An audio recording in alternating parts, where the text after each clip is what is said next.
I never expected Christmas Eve to start with a joke, or end with a question that changed everything. It began in the grocery store parking lot, the kind of cold December evening where your breath turns into tiny clouds and the holiday lights blur in the wind. I had just finished buying a last-minute gift for my niece when I spotted Emma, my next-door neighbor, leaning against her car, shoulders trembling, not from the cold, but from nerves. "Hey, you okay?" I asked. She exhaled shakily. "My family's inside the restaurant waiting for me. And, well, they're expecting to finally meet my boyfriend."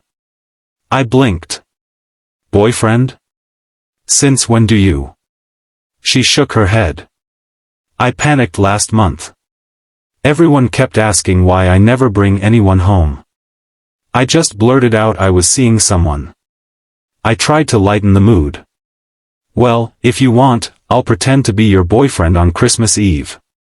She looked up with eyes that seemed ready to spill over.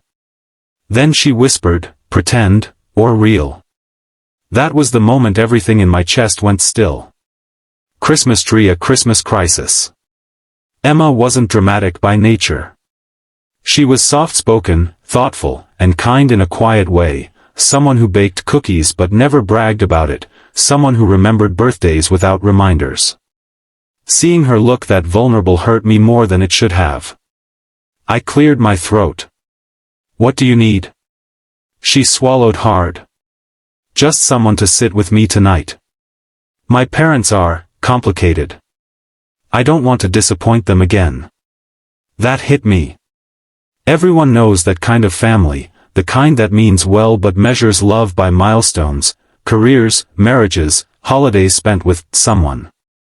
"Okay," I said gently. "Let's go be disappointing together." She laughed, small, grateful, shaky, and it warmed the night more than the streetlights ever could.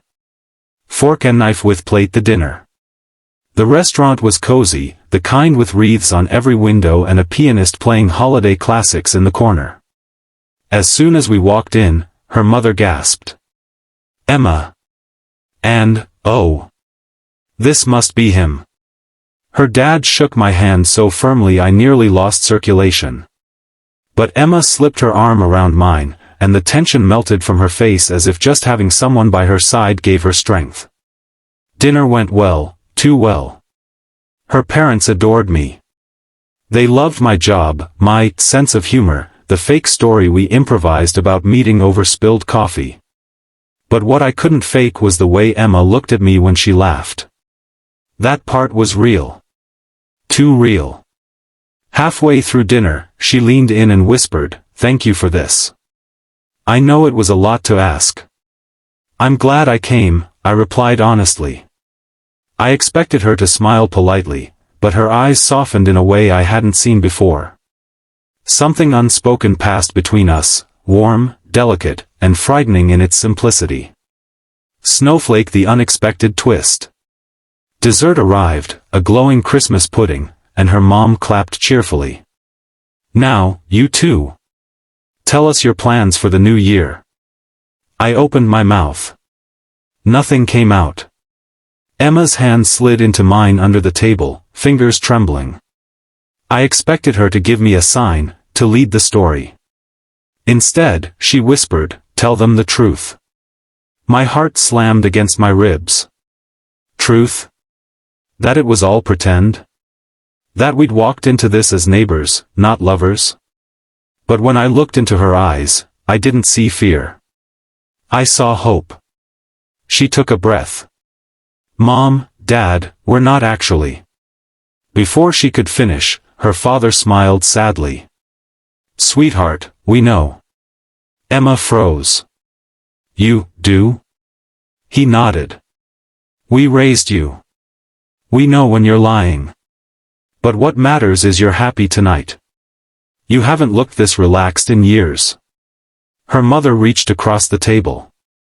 "And we're not disappointed in you, Emma. We want you to feel loved, not pressured." Emma's eyes glistened. "I'm sorry. I just didn't want to show up alone again." Her dad shook his head softly. "Being alone isn't failure. Feeling unloved is.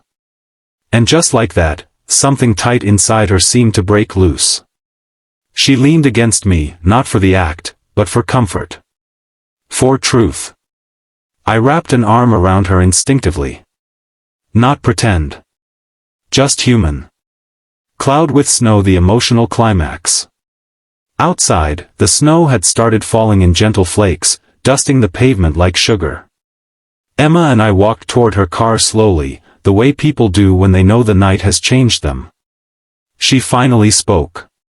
"Thank you for coming. I know you only meant to help, but you did more than that. I didn't realize how heavy everything had felt until you stood beside me." I swallowed.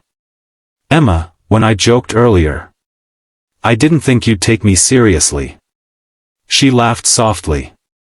"Me neither." "About your question," I added. "Pretend or real?" She turned toward me. Snow clung to her hair, sparkling under the lights. She'd never looked more vulnerable, more beautiful.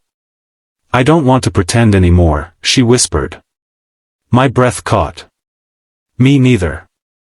And in that quiet, snowy moment, she reached out, brushed her fingers against mine, and said, "Then maybe tonight wasn't a lie. Maybe it was the start." I stepped closer. "I hope so." Her smile warmed the cold night more than any Christmas light ever could. Wrapped gift, a Christmas Eve to remember. We didn't kiss immediately. We didn't rush into a fairy tale ending. Instead, we sat in her car, heater humming, talking about everything we'd never said before: fears, hopes, mistakes, the weight of expectations, the loneliness of holidays, and the quiet longing we'd both felt without realizing it. Sometimes the greatest act of kindness is simply showing up. Sometimes love begins not with fireworks, but with someone saying, "You don't have to face this alone." Sparkle's final message, uplifting ending. That Christmas Eve taught us something real. Love doesn't always arrive softly.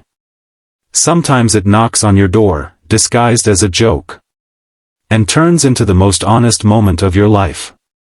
And as we stepped out of the car, she whispered again, this time with certainty. "Real. Definitely real." I squeezed her hand. "Real," I repeated. And under the falling snow, Christmas felt like hope again.